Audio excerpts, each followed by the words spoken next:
El cese al fuego en la Franja de Gaza se pactó desde el 10 de octubre, pero ambas partes se acusan de violar el acuerdo. Hamás no ha entregado a todos los rehenes que tenía en su poder.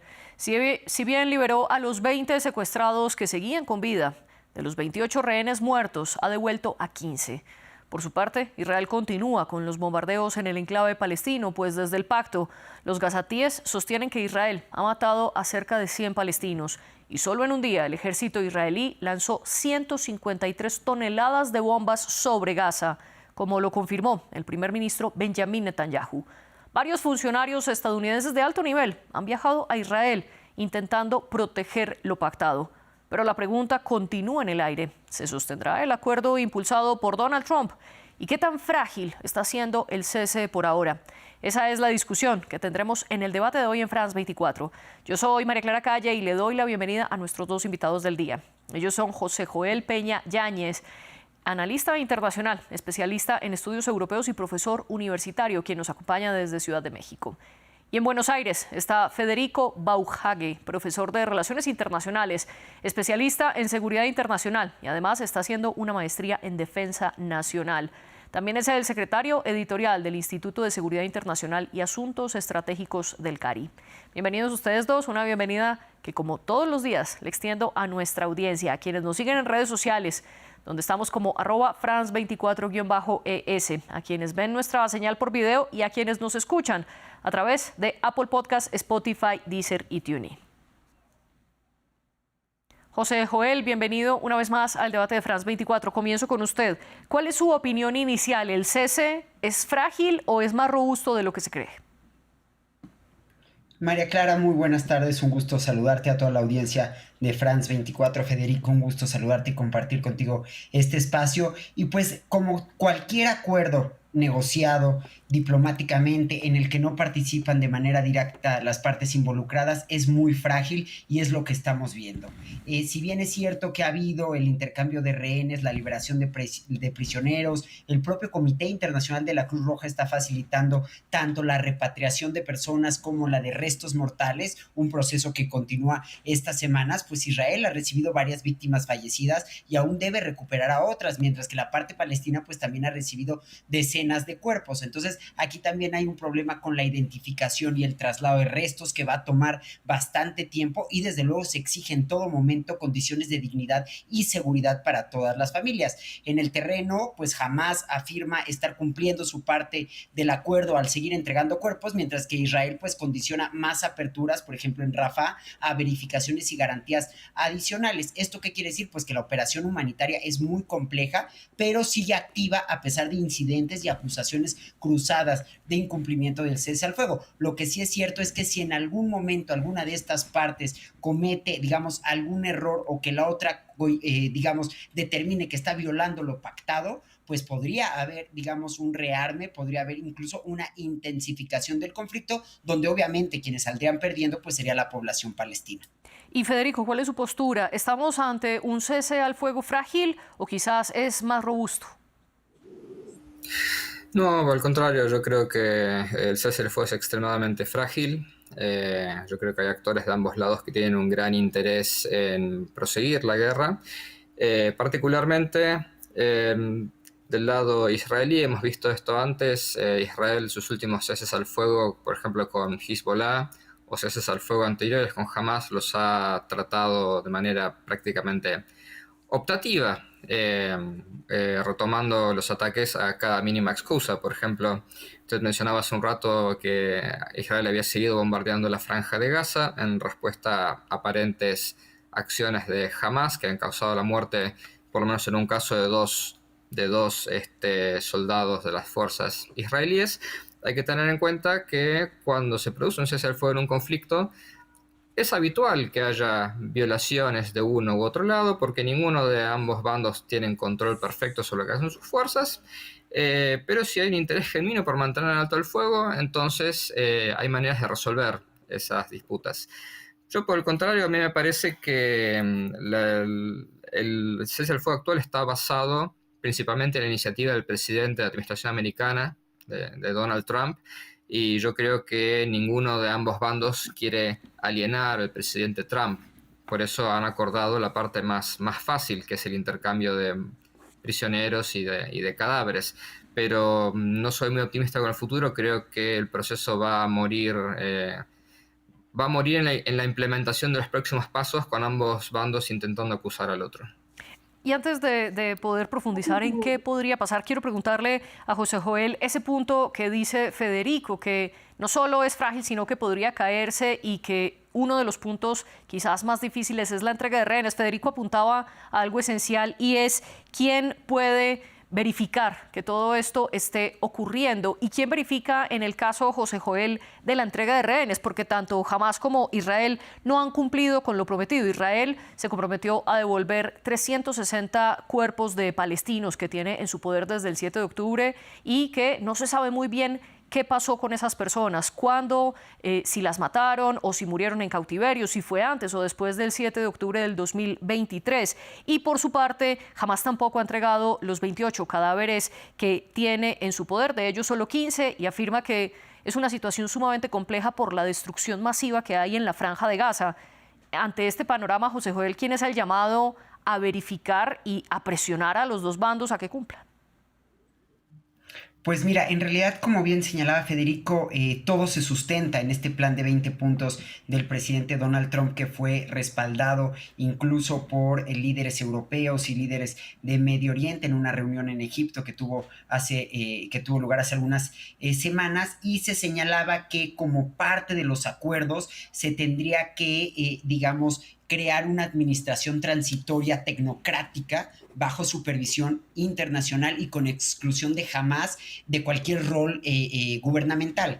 El papel ahorita que ha asumido el Comité Internacional de la Cruz Roja es fundamental, pero obviamente pues queda, digamos, rebasado por la cantidad de cuerpos y por la situación que se vive en la Franja de Gaza. Independientemente de que haya un cese al fuego, pues recordemos que es una zona que ha estado en guerra desde hace muchos años, no solamente desde 2023, sino décadas atrás, y por eso es que, si bien el presidente Donald Trump ha comenzado a fijar ultimátums públicos para forzar la aceptación del plan, pues su implementación depende de rondas sucesivas de verificación y del desempeño de los mediadores. Los esfuerzos diplomáticos que se concentran sobre todo en Egipto, Qatar, Turquía, algunos países europeos y Estados Unidos encabezando, digamos, esta delegación negociadora, pues se están quedando limitados, y por más que se presiona para activar garantías de seguridad y de gobernanza transitorias, pues ha habido muchos sobresaltos por incidentes armados y restricciones de acceso humanitario. De hecho,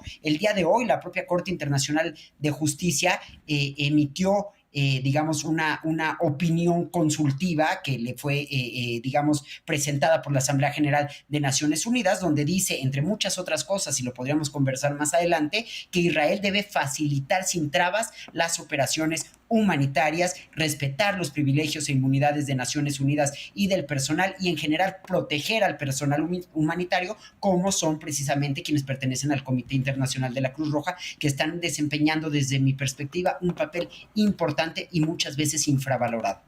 Y usted pone un punto muy importante sobre la mesa, y es el acceso de ayuda humanitaria, que no está fluyendo como se esperaba. Además de esa opinión consultiva de la Corte Internacional de Justicia, se suman las declaraciones de organismos de la ONU diciendo que las 2.000 toneladas de ayuda humanitaria que se esperaba entrarán diariamente no se están cumpliendo, y que Israel solo ha abierto 2 de los accesos a la Franja de Gaza, ubicados más que todo en el sur, y que hacia el norte del enclave todo permanece cerrado, lo que imposibilita el acceso a la ayuda humanitaria. Quiero preguntarle, Federico, precisamente sobre eso. ¿Quién es el llamado a verificar, 1, ese acceso de ayuda humanitaria, y 2, la entrega de los rehenes? Porque ya Israel está diciendo, o ha dicho, que una de las personas que entregó Hamás, uno de los cadáveres, no corresponde con las personas secuestradas ese 7 de octubre. Y por el otro lado, los gazatíes denuncian que de los 150 cuerpos devueltos por Israel, varios de ellos tienen signos de tortura, incluso de violación posterior al asesinato, y que no tienen manera de hacer pruebas de ADN debido a las destrucciones de los hospitales. ¿Quién entonces verifica esto y presiona a las partes a cumplir, Federico? Bueno, ahí tenemos dos preguntas distintas. Verificación es un poco problemático, porque verificación tienes que hablar de actores imparciales, como por ejemplo mencionamos la Cruz Roja Internacional. Podría haber otras opciones. La pregunta es, en las condiciones especialmente en las que Gaza se encuentra, se hace prácticamente imposible operar con normalidad. Usted mencionaba hace un momento que Gaza no tiene manera de identificar correctamente todos los cuerpos que Israel le envía. Lo mismo aplica a los cuerpos de los rehenes. Hubo por lo menos una o dos ocasiones Hamás ha entregado cuerpos de rehenes que al final resultaron ser equivocados, eran cuerpos de palestinos. Y esto es porque los cuerpos están frecuentemente enterrados o desfigurados como resultado de los bombardeos y no tienen manera de saber fehacientemente o de constatar fehacientemente la identidad de las personas. Por el otro lado, es verdad, hay múltiples reportes de organizaciones humanitarias y organizaciones activistas que señalan que muchos de los cuerpos que Israel ha devuelto efectivamente muestran señales claras de tortura, de linchamiento, y no solamente de los cuerpos, también de los prisioneros que Israel ha liberado. Muchos han venido con heridas, con relatos de haber sufrido abusos y heridas consistentes con esos relatos. Y lo otro que usted preguntaba acerca de quién puede presionar a ambos bandos. Bueno, ambos bandos son sensibles a las presiones de quienes les apoyan de afuera. En el caso de Israel, Israel es sensible a la presión de Estados Unidos, principalmente Estados Unidos es quien tiene poder a través de la dependencia económica y militar que Israel tiene de la ayuda de Estados Unidos. Y por el lado de Gaza, es dependiente de Qatar y Turquía, que son los dos países externos que le han brindado el mayor apoyo, ¿sí? Idealmente, estas potencias externas, tanto Estados Unidos como Turquía o Qatar del otro lado, serían garantes de que cumplirían el rol de presionar a sus clientes, a sus aliados, para que cumplan con lo acordado. En la práctica no es fácil de cumplir. Muy interesante lo que usted plantea de Estados Unidos puede presionar a Israel y Qatar y Turquía pueden hacer lo mismo con los gazatíes y concretamente con Hamás. La pregunta, José Joel, es ¿lo están haciendo o están intentando ejercer presión contra el bando contrario? Es decir, Estados Unidos contra Hamás y Qatar y Turquía contra Israel. Pues yo creo que lo tenemos que ver desde una perspectiva realista, María Clara, y yo creo que efectivamente pues Estados Unidos sigue siendo el principal aliado de Israel a nivel internacional y viceversa, es decir, Israel es un enclave o un aliado muy importante de Estados Unidos en la región de Medio Oriente, que sabemos que desde la creación del Estado de Israel en 1948 pues ha tenido problemas sobre todo con los países árabes en su momento para que obtuviera el pleno reconocimiento como Estado en igualdad de condiciones al resto de los miembros del sistema internacional. Y pues ahora en este conflicto que data de décadas y hay autores que dicen que data de siglos, pues se vuelve muy complejo, mientras países como Qatar, Emiratos Árabes Unidos, Arabia Saudita, pues sí han tratado de respaldar a Palestina, sobre todo Qatar después del bombardeo que hubo por parte de Israel, argumentando que solamente lo hizo para tratar de eliminar a una célula importante de Hamás en territorio catarí, pues se vuelve un país en el que no hay que confiar. Obviamente, retomando lo que decía Federico, y creo que es muy, muy importante, Israel sostiene que muchas muertes y desapariciones de rehenes se debieron a cautiverios crueles, e incluso a ejecuciones y a torturas, abusos, la violencia sexual. De hecho, la propia enviada especial de Naciones Unidas para la violencia sexual en conflictos señaló que había motivos razonables para creer que efectivamente tales crímenes se habían llevado a cabo, mientras que autoridades de Gaza y organizaciones de derechos humanos pues acusan a fuerzas israelíes de trato inhumano, de tortura, retención de cuerpos. Y bueno, vimos también lo que sucedió con la flotilla internacional, que bueno, que fue censurada, que fueron arrestados y puestos en privación de la libertad. Obviamente Israel afirma que va a investigar cualquier denuncia, pero en ambos frentes yo creo que el Comité Internacional de la Cruz Roja y varias organizaciones internacionales han sido muy claras en pedir que se debe de preservar la cadena de custodia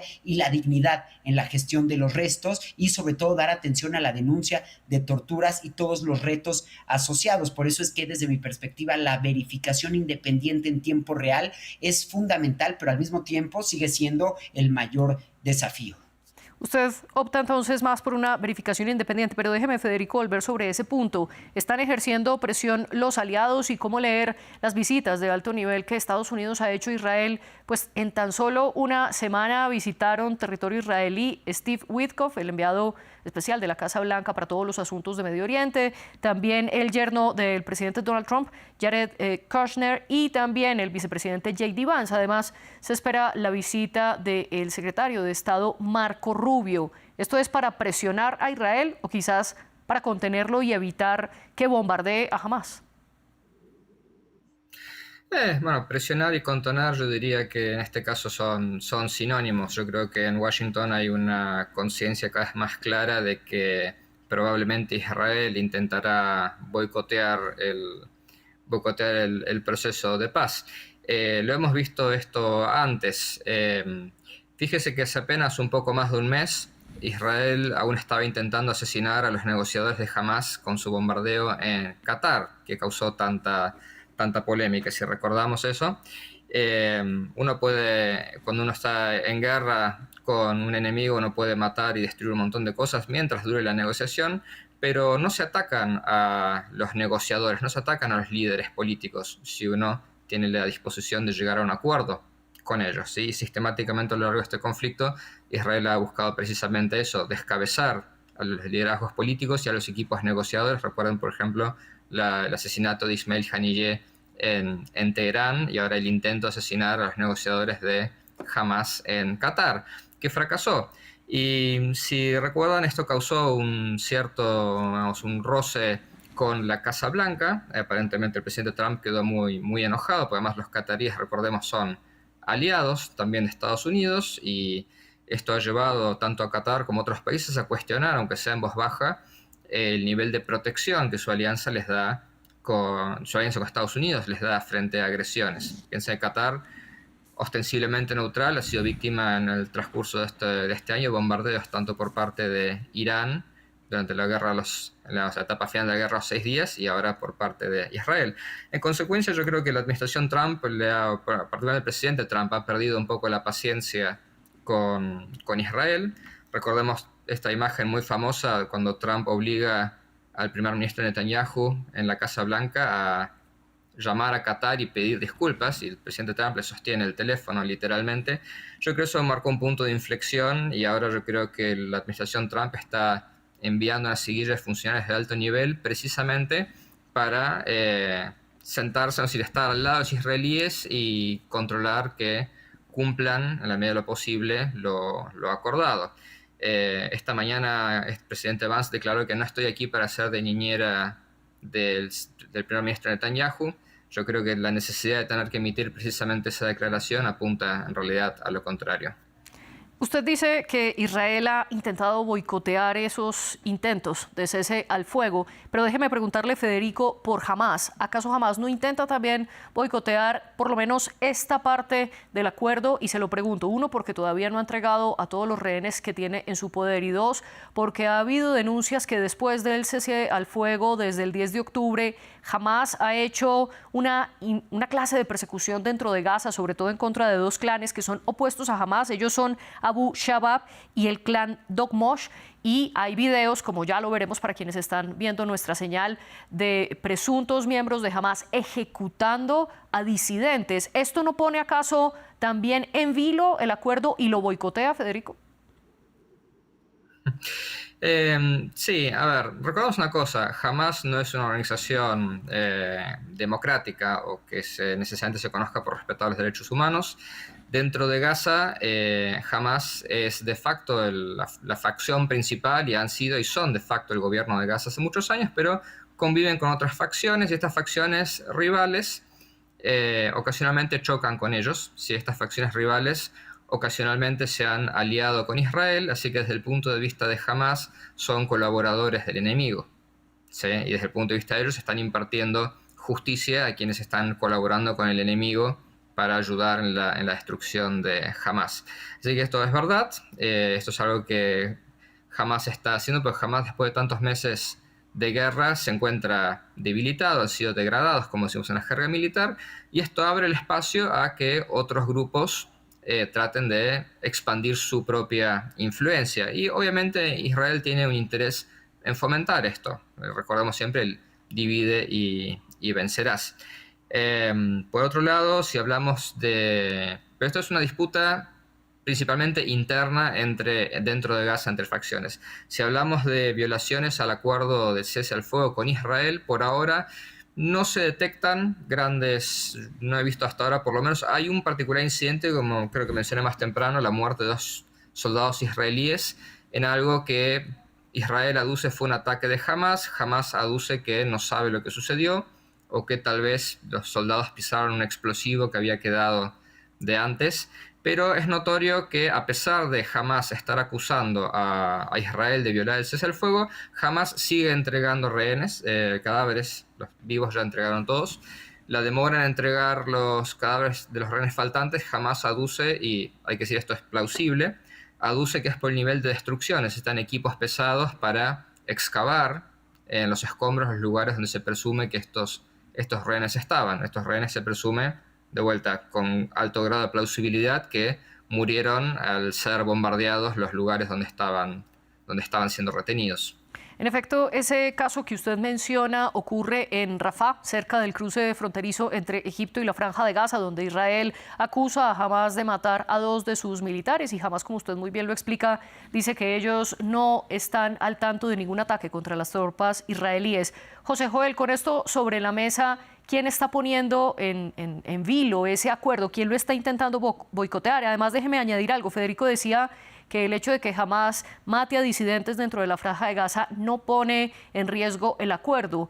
Esto no piensa el presidente Donald Trump, quien en Truth Social hizo una publicación donde dijo explícitamente: si Hamas continúa asesinando gente en Gaza, lo cual no estaba en el acuerdo, no tendremos más remedio que entrar y matarlos. ¿Esto pone en vilo el acuerdo? ¿Lo pone en vilo las acciones de Israel? Para usted, ¿quién amenaza este pacto?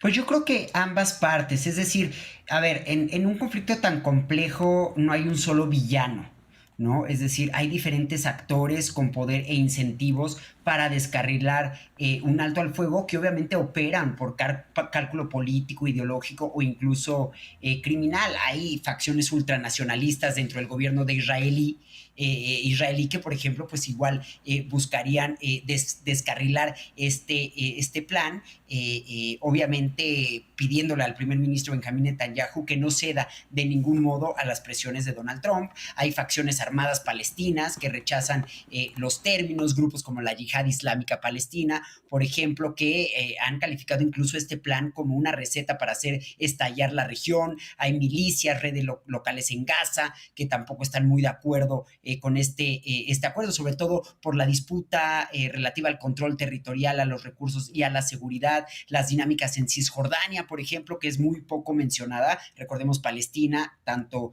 está la Franja de Gaza como Cisjordania, pero Cisjordania ha quedado prácticamente olvidada del acuerdo y de los discursos de las y los altos políticos. Y al final de cuentas, yo creo que es muy importante, María Clara, considerar que las visitas de altas y altos funcionarios de Estados Unidos a Israel buscan enviar 2 mensajes claros. En primera instancia, respaldo inequívoco, digamos, al acuerdo, y desde luego generar presión política para que ambas partes lo cumplan y se evite una nueva escalada, sobre todo para que el presidente Donald Trump no quede mal. Recordemos que él ha tratado de mostrarse al mundo como un garante de la paz, que desde el inicio de este segundo mandato se la ha pasado resolviendo conflictos internacionales que ningún otro primer ministro, presidente o alto funcionario a nivel internacional había logrado, digamos, arreglar. Estas giras también procuran destrabar planes de reconstrucción y rutas de paz en Gaza, pero al mismo tiempo reafirman la alianza estratégica entre Estados Unidos e Israel. Y desde luego no hay que olvidar que también hay intereses empresariales estadounidenses, pero sobre todo me atrevería a decir intereses geopolíticos y de estabilidad regional. ¿Por qué? Porque si hay, digamos, estabilidad en la región, pues podría podría haber beneficios económicos indirectos para Estados Unidos, sobre todo en términos de energía, de logística y de una eventual reconstrucción de Gaza con la participación de empresarias y empresarios extranjeros. Por eso es que es muy importante para el gobierno estadounidense y desde luego también para el gobierno palestino y para la sociedad palestina, que es la que más ha sufrido de vejaciones, pues que existe un marco político y de seguridad sostenible que más allá de un alto al fuego, pues garantice una paz duradera, porque es muy importante también tener en mente que este tipo de acuerdos pues no necesariamente implican un arreglo de paz completo, porque lo más importante no va a ser lo que está pasando ahora, sino que el éxito va a depender de cómo se va a gobernar Palestina el día después. Y antes de pasar a esa pregunta, que sin duda es la gran pregunta que todavía está muy lejos de resolverse, quiero volver sobre un punto que usted mencionaba, José Joel, y es la facción de ultranacionalistas dentro de Israel. Justamente el Parlamento israelí, la Knesset, aprobó o hizo la primera de 4 votaciones de 2 leyes diferentes. Una de las leyes es para que Israel se anexe toda Cisjordania y otra de ellas es para que se anexe una de las mayores ciudades de Cisjordania, que es Maale Adunim. Como digo, todavía faltan 3 votos adicionales, pero en ese primer voto ambas leyes han sido aprobadas o recibieron esa luz verde. Esto a pesar de la oposición del propio Netanyahu y del partido de Netanyahu, el Likud. Estas acciones de los ultranacionalistas pueden poner en vilo también ese acuerdo en la Franja de Gaza. Por supuesto que sí, dentro del gobierno israelí pues existen figuras pertenecientes a partidos de extrema derecha, por ejemplo el ministro de Seguridad Nacional o el ministro de Finanzas, que ambos forman parte de partidos religiosos ultranacionalistas que pues sostienen con mano dura la idea de una soberanía israelí total sobre todos los territorios, incluyendo Gaza y Cisjordania. Estas figuras políticas, que bueno, no son solo ellos, sino otra multitud detrás, pues consideran que cualquier alto al fuego que no implique la destrucción total de Hamás, pues es una señal de debilidad que va a dejar a Israel mal parado en la comunidad internacional. Para ellos, detener las operaciones militares mientras Hamás conserva capacidad política o militar, pues implica ceder ante el terrorismo. Por eso es que han criticado abiertamente los acuerdos de tregua, rechazan cualquier concesión que implique liberar a prisioneros palestinos, incluso a cambio de rehenes israelíes. Y pues sabemos que esto significa que el primer ministro Netanyahu, pues al final de cuentas también depende del apoyo de estos partidos para mantener la mayoría parlamentaria. Y también es muy importante tomar en consideración que el primer ministro Benjamín Netanyahu, el cual ya no goza de una amplia popularidad al interior de su país, pues digamos que está anclado a este tipo de conflictos para garantizar su permanencia en el poder. ¿A qué me refiero? Mientras el primer ministro mantenga abierto el frente contra Palestina, contra la Franja de Gaza y Cisjordania, contra el Líbano, contra Yemen, contra Irak, contra Siria, contra Irán, pues obviamente la población va a seguir manteniéndolo en el poder, porque en cuanto este tipo de conflictos termine, lo más seguro es que sea su propia población la que lo lleve a los tribunales, aumentando obviamente la orden de arresto que hay por parte de la Corte Penal Internacional. Y anteriormente usted mencionaba uno de los puntos de ese acuerdo que promueve Donald Trump, y es una administración transitoria para gobernar en Gaza dirigida por palestinos tecnócratas. Y adicional a esto, una fuerza de seguridad internacional que es la llamada a garantizar que no haya más combates en el enclave palestino. Pero la gran pregunta que le quiero hacer, Federico, es cómo o cuándo comienzan estos dos procesos. Por ejemplo, Netanyahu ha dicho que no van a iniciar ninguna negociación adicional para crear esta fuerza de seguridad o para permitir la administración transitoria hasta que les devuelvan a todos los rehenes. ¿Cómo saber entonces cuándo termina la primera fase y comienza la segunda? Es una pregunta abierta, todavía está en discusión incluso cómo se van a implementar estos puntos que usted menciona. Desde el vamos, uno de los requisitos para avanzar se pretende que la entrega total de sus armas por parte de Hamás, algo que es absolutamente, yo creo que hay 0 chances de que esto se cumpla. Hamás ha dicho no estamos dispuestos a entregar nuestras armas, ¿sí? Por lo menos las armas livianas, que no tienen mucho más que armas livianas. No las van a entregar porque sencillamente no confían en que el gobierno israelí va a dejar de va a dejar de colonizar su territorio y de destruirlo. Y esto solamente Hamas. Hay otras facciones activas en Gaza. Por ejemplo, José Joel mencionaba hace un rato Yihad Islámica Palestina. A diferencia de Hamas, que ha pretendido ejercer o ha ejercido de facto el gobierno de Gaza, Yihad Islámica Palestina se ha caracterizado por centrarse solamente en la resistencia armada, sin mantener la resistencia armada contra lo que ellos consideran es el colonialismo israelí. Y ellos también, Yihad Islámica Palestina, que por cierto también participó en el ataque del 7 de octubre, Yihad Islámica Palestina dijo literalmente, nosotros no vamos a entregar nuestras armas. ¿Sí? Así que es un primer problema. El segundo problema que usted menciona es esta fuerza, bueno, este gobierno tecnócrata, ¿sí? Que no queda claro del todo quién lo va a integrar y quién va a tener poder de veto, porque decir un gobierno tecnócrata suena como si fuera un gobierno neutral, pero probablemente ninguno de ambos bandos considere realmente un gobierno neutral, ¿sí? Alguien va a tener que elegir quién integrará ese gobierno, alguien va a tener que tener poder de decisión y poder de veto sobre ese gobierno, ¿sí? Eso no está claro todavía. Y para poder operar ese gobierno necesita haber seguridad. ¿Quién puede proveer seguridad en la Franja de Gaza? Esta fuerza internacional que usted menciona, no está claro siquiera quién la puede o quién la quiere integrar, ¿sí? Otros países árabes en general son relativamente reacios a integrar esta fuerza porque temen convertirse en víctimas, temen ser vistos como ocupantes y ser atacados, ya sea por Hamas o por Yihad Islámica o por otras facciones. Los únicos dos gobiernos que tal vez podrían desplegar tropas con relativa seguridad de no ser atacados por Hamas serían los anteriormente mencionados, Turquía y Qatar, que son dos países que tienen muy buenas relaciones con Hamas y con la hermandad musulmana. Sin embargo, el primer ministro Netanyahu dijo, creo que esta misma mañana, que absolutamente se negaba la participación de tropas turcas o cataríes en esta fuerza, que era una línea roja. Sí, así que esto quedaría descartado. Egipto ha dicho por su lado, dijo hace unos días que estarían dispuestos a participar, pero sí, siempre y cuando tropas estadounidenses participaran dentro de esta fuerza. Estados Unidos dice que no van a enviar sus tropas dentro de Gaza, que van a monitorear el cese del fuego desde afuera. ¿Sí? Entonces vemos un ejercicio de decir todos queremos participar, pero poniendo condiciones en la implementación que hacen difícil ver cómo se va a avanzar, por lo menos por ahora. Otros países dispuestos a enviar tropas han sido Indonesia, por ejemplo, pero las cantidades de tropas propuestas son relativamente pequeñas, relativamente no son grandes cantidades de tropas, no necesarias para actuar de policía en un territorio de 2 millones de habitantes, y ciertamente con condiciones a la posibilidad de que utilicen la fuerza para imponer el orden. Una fuerza militar, una fuerza de defensa que no puede usar la fuerza militar para imponer el orden, ¿de qué sirve? Y precisamente con eso, con esa pregunta que usted deja abierta, Federico, para concluir muy brevemente, José Joel, ¿cómo se puede caer este acuerdo o usted cree que se puede caer o no, como ya lo había dicho antes Federico? Pues yo creo que es un acuerdo muy inestable que en cualquier momento podría perder eficacia. Lo más importante es garantizar, digamos, una paz relativa, una paz duradera.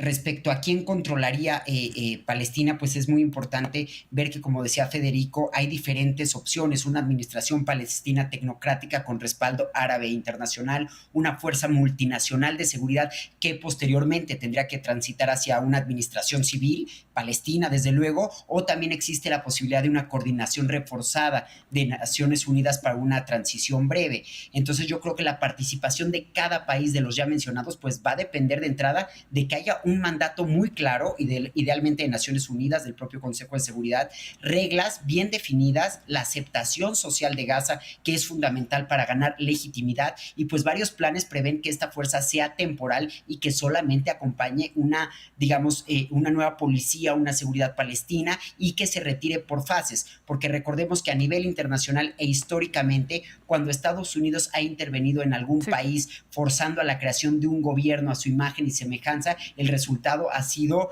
totalmente desastroso. Tenemos a Irak, tenemos a Siria y tenemos, yo creo, uno de los peores casos en Afganistán. Entonces tenemos que darle mucho seguimiento a este tema, ver cuáles van a ser los compromisos de todas las partes involucradas y sobre todo, y lo más importante, que la población palestina y desde luego la población de Israel pues no sufra.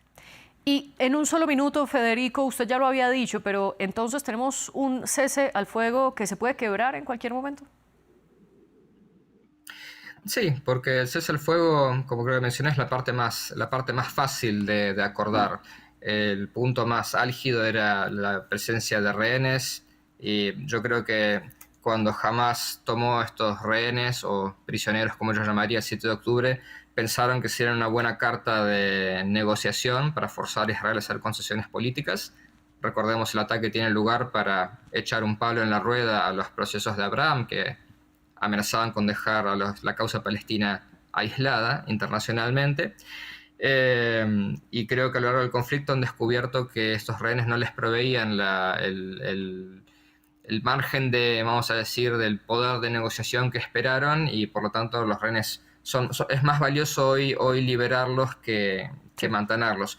Pero el resto de lo necesario, a ver, para hacerla corta, un acuerdo de paz realmente requeriría una solución política estable, algo así como la implementación de la solución de los dos estados, como pide la comunidad internacional y el derecho internacional, algo a lo que Israel se ha negado sistemáticamente durante décadas. Por eso no veo que esta solución, a menos que se llegue a una solución política estable, y esto no lo veo plausible en el futuro cercano, yo creo que el conflicto tarde o temprano tenderá a rebrotar, porque son las condiciones de fondo que le dan su caldo de cultivo. Ya veremos entonces qué ocurre. Lastimosamente nos hemos quedado sin tiempo, pero le agradezco a José Joel Peña y a Federico Bauhage por participar en el debate de France 24. Y también un agradecimiento a Laura Garzón, la jefe de edición, y a Tania Herrera, la jefe de invitados, y por supuesto al equipo que hace posible este programa. Y a ustedes por elegirnos. Nos vemos.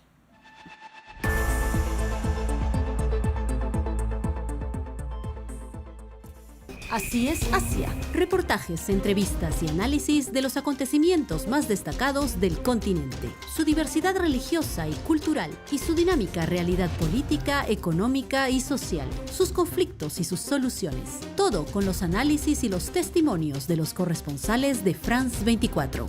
Así es Asia, presentado por Paula Jiménez Correa en France 24 y France24.com.